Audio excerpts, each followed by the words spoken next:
comedy. Live Comedy Day. Oh, yeah.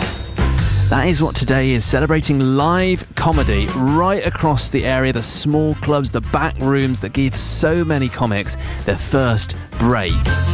A lot of those venues, by the way, really struggling, so it's a great day to promote them and to, get a few more bums on seats, which is an important thing to do, as well as shining a light on the journey into comedy itself and how people actually make that leap. Here's just a few more jokes that I've had, just to see if I've got what it takes. What did one ocean say to the other ocean? Nothing, they just waved. And never play poker with cows. The stakes are too high. I need to stop doing this now, because clearly I'm not cut out for this sort of business. Someone who is, though, is Jules O'Brien, a Midlands-based comedian who swapped the classroom for the stage after 16 years as an English teacher and now draws on life and parenting and dating in your 50s for her material. Great to have you on, Jules. Lovely to speak to you. Hello. Hi, Martin. It's lovely to speak to you too. How you doing? I'm all right. I very much apologise for those terrible jokes that I just I think unleashed on some you. of the best jokes are the ones that make you groan. So, you take it like that, that's all good, isn't it? They were dreadful, Martin. Yeah, well, they were, and I can only apologise. Do you know, I actually, for something on the radio that I actually did try stand-up comedy many years ago. And Excellent. Well, it was honestly, and I'm not even sort of exaggerating this for dramatic effect, it was probably one of the scariest things I've ever done. It is terrifying. Yes. It really is. What possesses you to get up on stage and put yourself through that? Because my word, do you know what it is? It's because the audience feedback is instant. You know, the moment you've hit that punchline, you're either going to get a laugh or you're not. Absolutely. That's just so true. I think it is terrifying, but you know what? It's also quite addictive.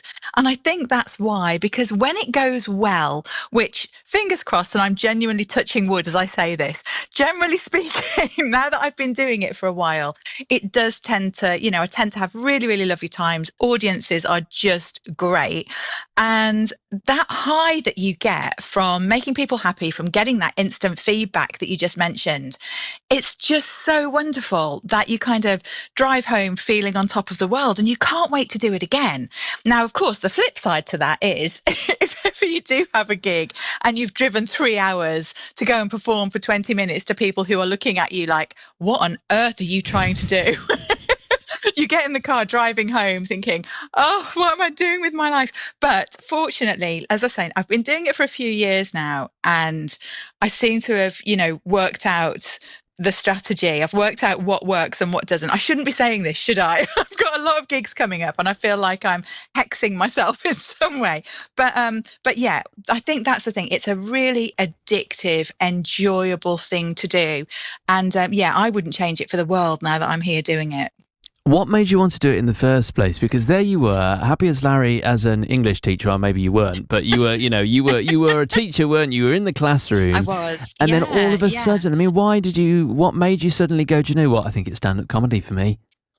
Well, I hope that it wasn't just a midlife crisis, but I think there was an element of that. Okay, there's definitely an element of that there. I think that's sort of, I'm just going to test myself a little bit and see if I can do it. And also, I kind of cheated a little bit, I always say, in the way that I got into it, because I actually did a comedy course, which I didn't know was a thing that existed. But I read about this thing. It was a 6-week course. We went to a course in Birmingham for 6 weeks and then did sort of a little showcase to friends and family. And it was great. And the great thing about it was that it was for charity. So even if it went belly up and you did dreadfully, it didn't matter. No one could be mean because it was for charity. So it was a bit of a cop-out, I'll be honest. But I did it. It was a course run by James Cook, who is a pro comedian. He's in Birmingham. He's amazing. And did it, loved it, and couldn't wait to do it again. And that's when it just started for me, really. So it was a kind of something, I guess, on a little bit of a whim. And yeah, it just has taken over my life. Somebody stop me. No, the way it goes. I'm not gonna stop. I wouldn't dream of it because it sounds like you're having a whale of a time and doing very, very well at it as well. I was talking earlier about the importance of these small venues, and I'm actually going to go along to one tomorrow, which I'm really, really looking forward to. Brilliant. But why are these small venues so important for comedians that are just starting out? Oh, they're absolutely vital because it gives you that foundation in sort of making connections with people, realizing what does work. You work that out very, very quickly when you're in a more intimate situation with small groups of people, which it does tend to be. And it gives you the confidence as well. You sort of build your act around that and find yourself eventually, if all goes well, able to move up to slightly bigger venues and then slightly bigger venues again. But starting at that grassroots point is so important and so helpful. And it helps the venues themselves, obviously, because let's face it, hospitality is struggling, as are lots of industries. But, you know, it's one of the first things that you stop doing, isn't it? Going out and spending your money on things like that. But it's a reason that audiences go out if they know, oh, there's going to be a bit of stand-up on. Should we go and see what that's like? And it just helps the venue. It helps your mood if you're the audience. It helps the acts themselves.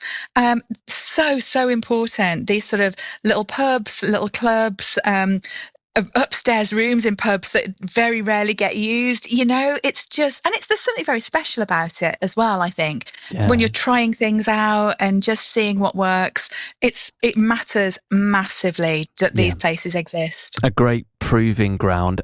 Jules, if then I decided that I wanted another stab at it and I wanted to be a professional stand-up comedian, because the last time I did it went terribly, what's your sort of number one piece of advice for somebody who, like you, maybe thought, you know what, I fancy giving this a go, actually? Yeah. Do you know what? The number one piece of advice is simply go for it. Get as much stage time as you can, because until you build your confidence and you feel happy just about things like holding the microphone in front of people and talking to people in the audience and just feeling that little sense of security on the stage itself, that's what's so important. You need to just get as much stage time as you can and be prepared to travel a bit. You know, sometimes you won't find perhaps many open mics in your specific little local area, but if you're happy to go 10, 20, 30 miles elsewhere, and sadly you do have to do that, you know, then you will find places to go. And also what's lovely about that is people won't know you. So if you do, you can go in incognito and nobody's ever just going pretend to... it never happened. It was never here. Jules, some great advice there. And well, make sure you look out for Jules O'Brien, who's, as you know, you're all over the place, aren't you, playing all over the Midlands? All over the place. That's good. I'm glad to hear it. Jules, thank you so much for chatting to me. Cheers, Martin. Lovely to speak to you. Really nice to speak to you as well on Live Comedy Day. More on that, including the science behind why